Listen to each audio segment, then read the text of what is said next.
vary in price from about $5 a meal to about $10 a meal. And we don't negotiate the lowest price, but what we have found is that virtually every restaurant has negotiated or has has changed its price point by its second week, where they come on board, they take the $10 the first week for cash flow, and then by the second week they're at a $6 or a $7 price point. And essentially what happens is we figure out what our budget is. We understand how many meals we need at each location for the day. And each day I get up in the morning and, or the night before, I mean, we've been doing this long enough now that I kind of understand how things are going to work. And I literally send out an order to each restaurant where they're going to produce X number of meals. And then they actually deliver it to our distribution points.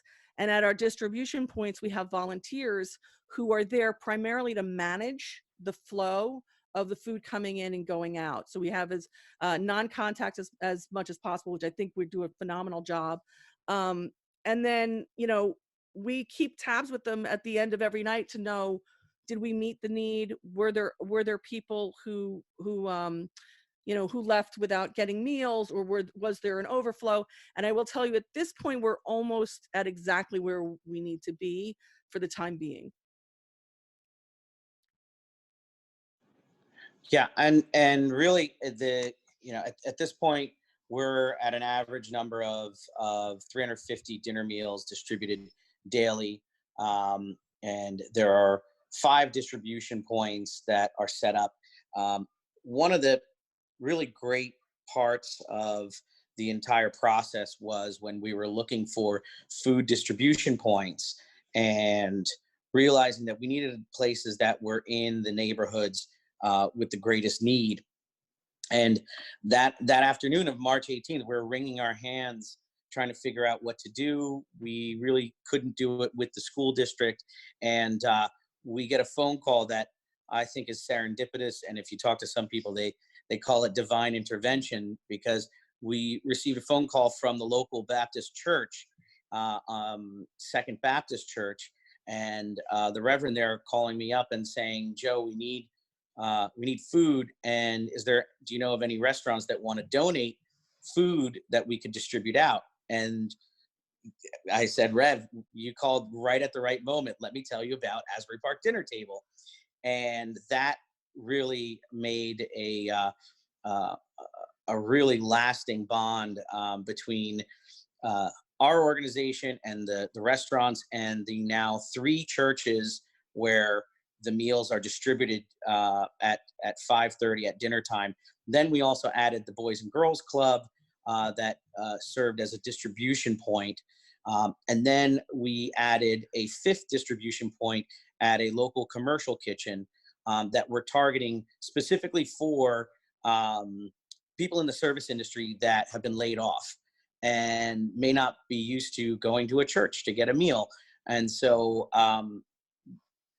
we market that one specifically to those people. And the great thing is that, we get messages all the time about maybe they're not missing a meal, but them being able to pick up a couple of free dinner meals helps to offset other costs, right, Kathy, of their bills and things like that. So it's really something that's taken off.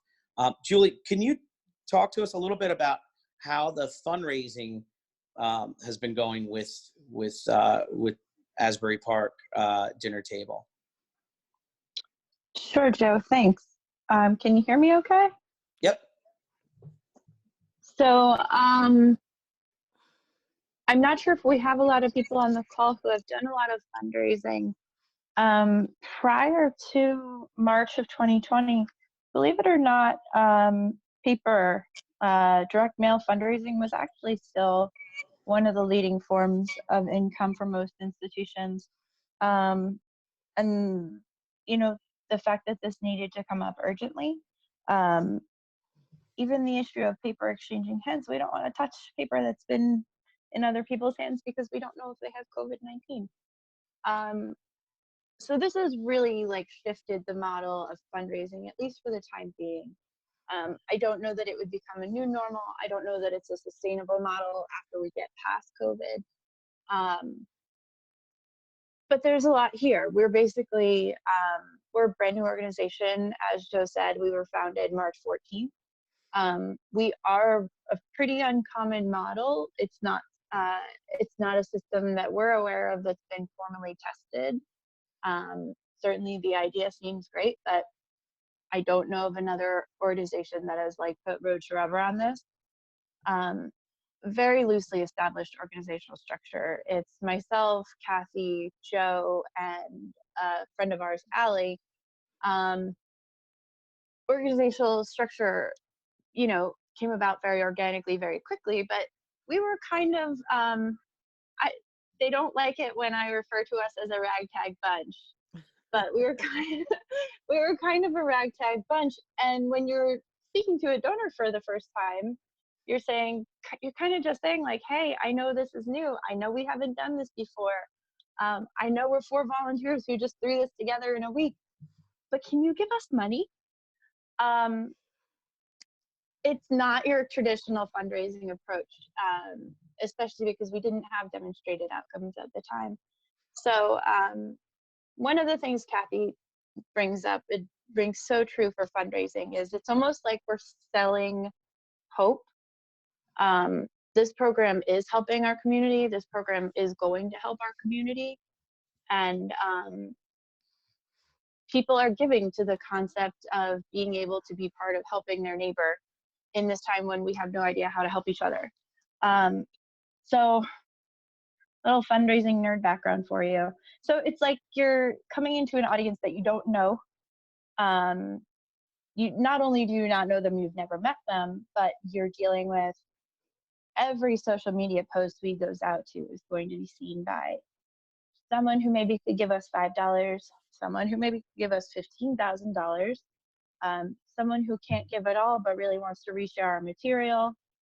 And then we have to, acknowledge that all of the posts that are going out are also being seen by the people who need the services, who need to be taking advantage of the meals at no cost. So the broad messaging in the fundraising social media post has been a little bit tricky to couch. Basically keeping every single possible constituent in mind when you're writing every single piece of communication. In fundraising at established organizations, we usually have the luxury of being able to target. You're not going to say the same thing to a $1,000 donor that you would say to a $5 donor. You're able to target that. Due to time, due to the fact that we don't have an established database because we're only 6 weeks old, and due to the uncertainty of using paper mail in the time of COVID, fundraising looks really different for this. So originally we were saying the new rules are there are no rules, but there are some rules. Am I here? Am I getting feedback? Someone not have their mic? Nope. Okay. So new rules. Everything's virtual reach only. We're only reaching donors via Facebook, Instagram, email. I would say 95% of our gifts are coming to us via either PayPal or Square, which, by the way, we just learned how to use over the past 6 weeks. Phone calls, and we are still doing fundraising events. They look very different. Someone organized an at-home concert and encouraged people to give during the concert. Someone hosted a yoga class where she charged her normal fee for the yoga class, but she did it virtually. She did it basically on a Zoom call, and she gave us the money that she made from that. We have done a number of, if you remember the ALS Ice Bucket Challenge, we're not doing the Ice Bucket Challenge, but we're doing the Buzz Cut Challenge, kind of playing off of the fact that everyone's at home, needs a haircut right now. So I don't know if you can see Joe's hair. Joe was the original Buzz Cut Challenge for Asbury Park Dinner Table. So fun pop-up events like that. People are at home, they want to engage, they want to play, they want to be part of something. So we've come up with some really cool events to help people still feel like they're still engaged with what we're doing. Um, and again, what I said earlier about targeting a broad audience you've never met, it's really, it's one of those things where have 5 or 6 sets of eyes on it before it goes to print, because you need to really be thinking of everyone when you're making every post. Thanks, Julie. Really appreciate that. So with supporting the local restaurants and supporting the local economy, as well as addressing food insecurity in a community like Asbury Park, there have been both successes, some immediate, some we're kind of seeing in the long run, and then also a couple lessons learned. So if you can see the screen there, you'll see some of our successes. We've got about 10 local restaurants that are now participating in this. That means that at any given time, we've got a cohort of local restaurants that we've paid for them to make meals that are then distributed out to those 5 distribution points, or a customer can actually go into those restaurants and donate to Asbury Park Dinner Table through the restaurant in order to to fund what they're doing. And so far from what we've heard from the different restaurants, a little over 30 jobs have been saved through the work of Asbury Park Dinner Table. There's a couple of other successes that aren't quantifiable, but we've seen a renewed sense of community spirit during these bleak times. And also, and this is really important, especially to everyone here from different towns, the model is replicable, and it has actually been replicated in a couple of different communities. One being Palisades Park, that started our community table. And they basically called us up, said, we want to do it in our place. We gave them kind of the quick ABC of it, and they just ran with it. We've also gotten requests from towns like Red Bank and in Middlesex County, a few towns. So it's a simple model that can be replicated. Kathy, did you want to talk about really quick, because we're running a little bit out of time, but about the connecting aspect of this? I mean, one of the things, I've been in Asbury Park for 13 years, and one of the things that it's always been an issue is that Main Street divides 2 Asbury Parks. And I think this specific program, number one, I think it makes a lot of sense to people, which is why it's successful. But it literally is stitching together these 2 communities.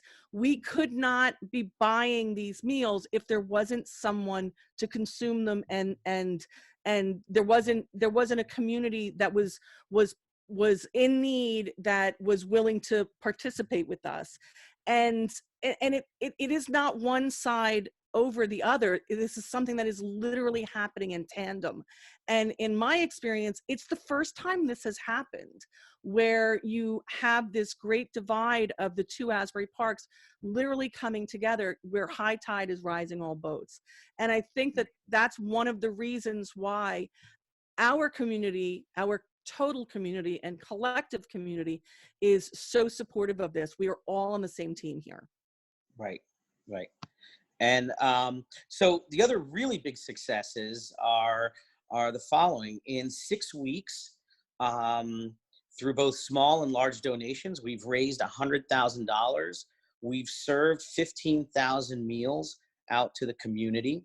And this, again, is something that could be replicable. But in it being interesting times as they are, this was also done completely virtually, to the point where Kathy and Julie and I live together. Kathy has never met with us in person to discuss this. We know each other around town, but I don't think we've ever met once, right? No, not once. Yeah.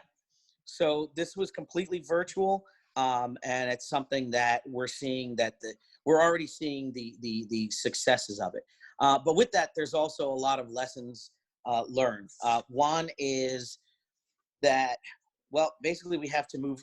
You have to move quickly, especially when this shutdown happened. We moved rather quickly. I don't know what consumed us. Maybe it was boredom.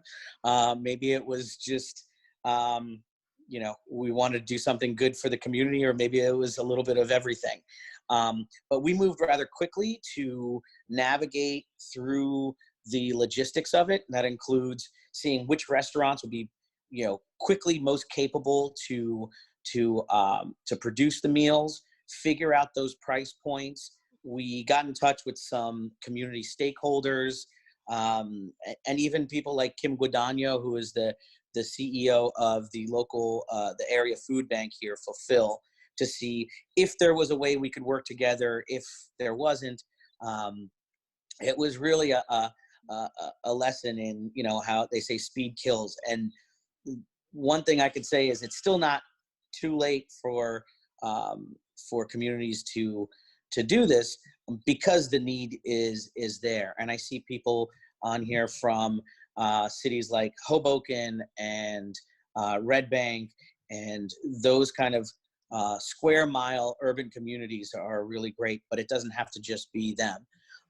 Also, community buy-in, especially with the division in Asbury Park and the diversity in demographics. What we wanted to make sure was that there was a buy-in from all parts of the community, not just the wealthier waterfront, not just the restaurants, but also from the pastors and the local community leaders on the west side, which is a minority majority community.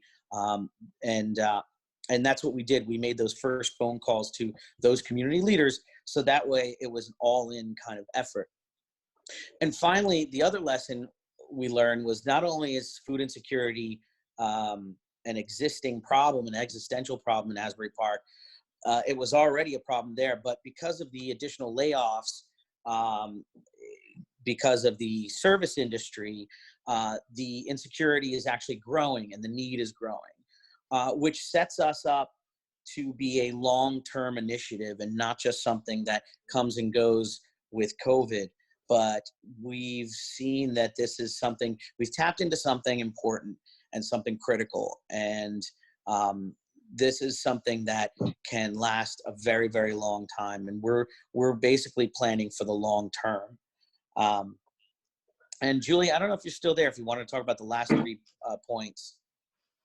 Sure. Thanks so much, Joe. So skill sets. So Joe, Kathy, myself, our marketing director, Allison, and our good friend, Russell, if you're familiar with Asbury Park, Russell's the owner of Watermark Asbury Park. We all brought the kind of like perfect storm of knowledge to the table. So Kathy is a local business owner, chair of the business committee, knows a ton of people in town.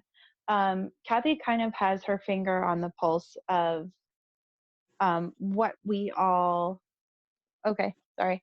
Kathy kind of has her finger on the pulse of like what all the businesses in town are talking about. What are their needs? What are they worried about?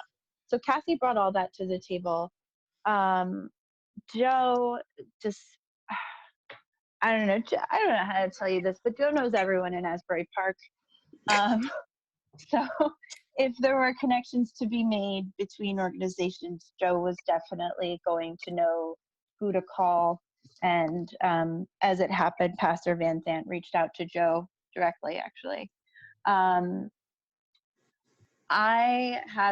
Joe is a fundraiser as well. I have a background in nonprofit administration and fundraising, so I was already very well versed in all the incorporation paperwork, filing a Form 1023 to get a 501c3, using the language necessary to get an expedited 501c3. And I'm sure you've seen a large part of our success, and I would say one of the biggest factors of our success in terms of fundraising has been social media marketing and graphic design. I hope you get a chance to look at our sites. They are beautifully done. And that is donated labor from a social media marketing professional and professional graphic designer. If you can find someone with that skill set to donate their time to you, it's invaluable. And I mean, I can't even begin to explain the social media to you because it's such a science. We could probably do an entire session on that. Real quick, I know we're running out of time. Mission creep. We got a lot of people who said, hey, like, can we help healthcare workers at the local hospital? Hey, can restaurants outside of Asbury Park participate? Hey, we should start doing masks. Hey, we should start bringing toilet paper and other supplies. We need to be really true and really specific to our mission. Our mission is to purchase from Asbury Park restaurants and distribute at Asbury Park distribution locations. That's it. We get invitations to do a lot of different things and add a lot of different things to our mix. We really just have to stay true to our mission, especially with such tight cash turnover. We don't have room for error. And unfortunately, right now, we don't have the funds to start exploring other services. And just what Joe said earlier, don't step on toes. We were in touch with Fulfill NJ very early on. We discovered that while we're doing somewhat similar things, our programs have very key differences that necessitated our program existing in addition to Fulfill. We are in touch with Interfaith Neighbors very frequently as they do provide meals in this area. We're in touch with Asbury Park Housing Authority. We're in touch with the schools just to make sure that like we're not replicating efforts and we're also not trying to horn in on a field that's already covered by an organization that's already been doing it. Thanks, Julie. Yeah, and the local Meals on Wheels here is Interfaith Neighbors, and they, we get a lot of requests for, can you deliver the meals? And that's when we were able to redirect to Interfaith Neighbors that does all the Meals on Wheels. So it's also a relationship builder with all the different organizations that are all hands on deck with this immediate need. So this is our contact information if you want to know more about us. Like we said before, this started off as a Facebook page and an Instagram, and we thought we were gonna, buy a couple meals and feed a few people. And it's kind of, we become a victim of our own success in terms of how it's exploded. And you could go to asburyparkdinnertable.org as well. So with that, I just wanted to thank the program underwriters and sponsors before we get to Q&A for the Sustainability Summit.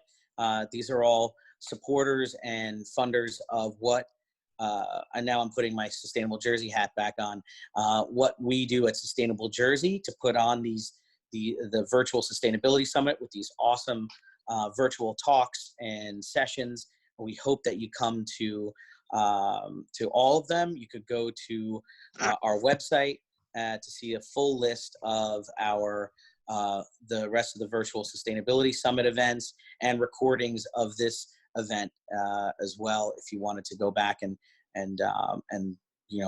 re-listen to some of what we were talking about.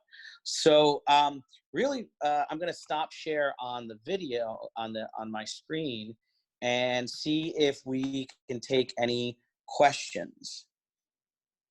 And if you want to ask a question, you can turn on your video and kind of just wave at me, or you could type something into the chat box.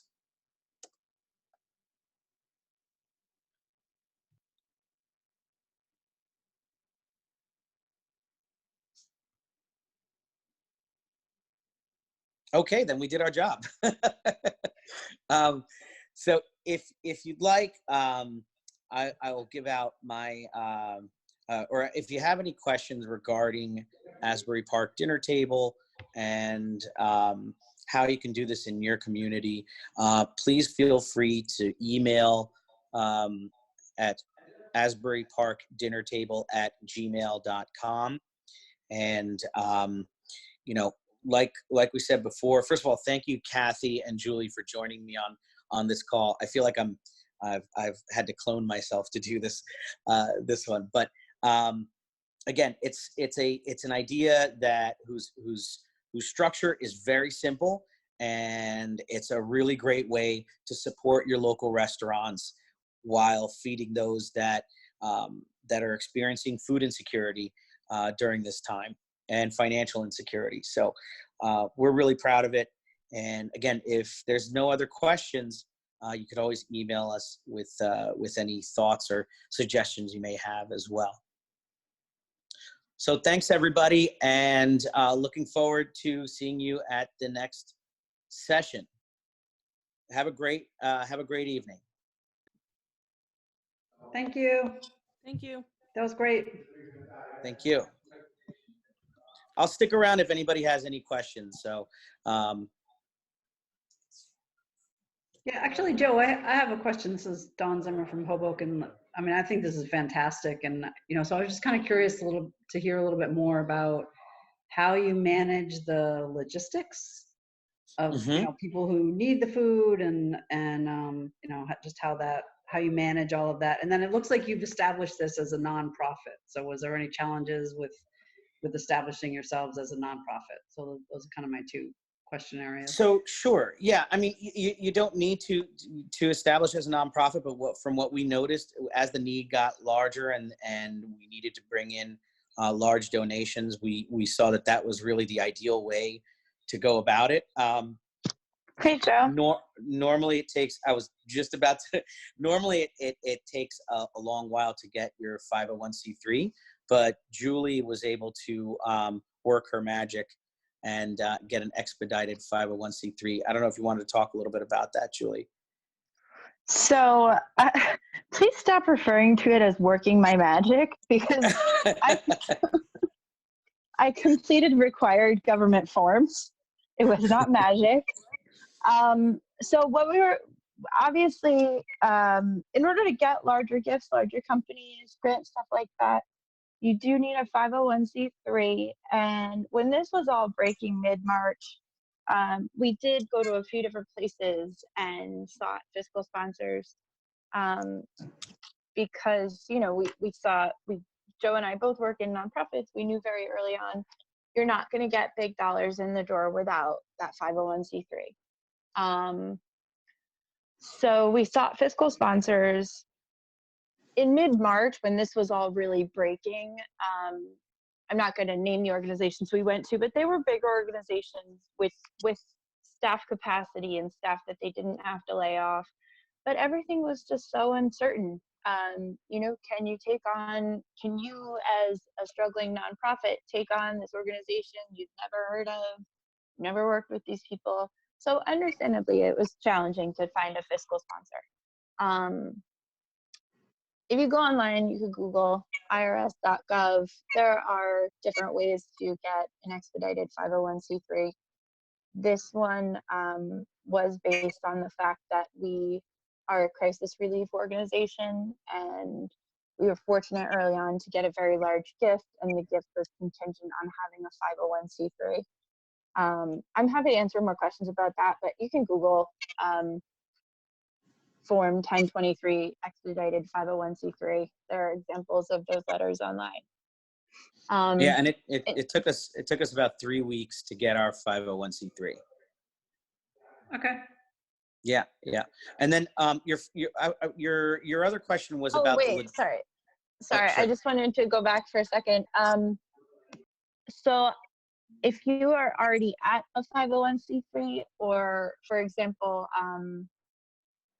a local chamber of commerce reached out and wanted to do this, if you already have that established, you don't need to go through that step. Mm-hmm. Yeah. And then Dawn, your first question was more about the logistics of it, right? Right. So how you kind of figure out the orders for each day, and how you're kind of managing that. Are you using technology to do that, or like how are you doing that?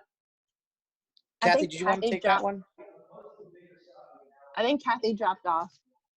I'm happy to take it if you want me to. Sure. Does someone have an echo? Hello? Can you still hear me? Yes. Yeah, I can still hear you. Okay. So as far as it works, okay, so basically,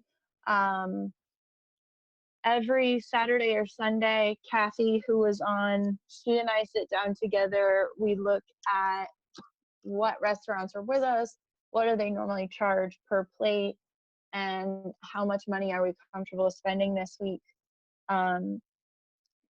Right now, we're pretty steady. We're doing about 320, 350 meals a day. So she calls the restaurants on Saturday or Sunday and says, like, if I schedule it for Tuesday, what's your capacity to produce for Tuesday? So the restaurants tell us what their capacity to produce is.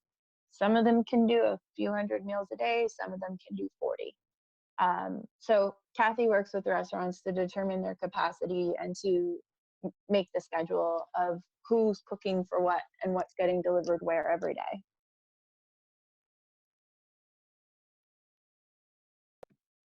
Okay. Wow, that's fantastic. It really is. It's terrific what you guys are doing. It's fantastic. So congratulations. And yeah. Thanks so Yeah. much, Dawn. Yeah. I really appreciate that. Yeah, and really, after a while, it kind of becomes, and again, this is really low budget in terms of, every, every every morning we'll get a text saying this many soups has to go to Second Baptist Church, and this many soups has to go to United Fellowship Church, and just kind of breaks it down, and then we all kind of figure out how how the restaurants are distributing it there. There are a few times when we have to get into our car and, wearing masks and gloves and very safely, pick up the meals and then drop them off at the the distribution points if the restaurants can't do it on a particular day. So I think the fact that it started so small and without so many quote unquote rules, we're able to be nimble, and kind of be flexible with the logistics of meeting the needs of each of those distribution points. So. We didn't get to talk about the in-kind partnership, but Joe mentioned the soups. So we have meals that we purchase, which are the part of the program, but we also have an in-kind partnership between the kitchen at the Asbury Hotel and Kula Urban Farms, which is a greenhouse farm here in Asbury Park. So basically the farm brings ingredients to the Asbury Hotel kitchen and they prepare soup for us. So in addition to the meals that we purchase, we have a few in-kind partnerships like that where we're getting donated ingredients and donated time, and we're also able to add those meals to our program. Yeah. Oh, that's great. So, all right, everybody. Well, we've gone way over, and we might actually have to go do a soup delivery right now. But I just wanted to say thank you again. And like I said, if you have any questions, please feel free to contact us. And also, this webinar, this talk will be on our page, our virtual sustainability summit page. So looking forward to hearing from you. Thanks everybody again for attending, and have a great day. Okay.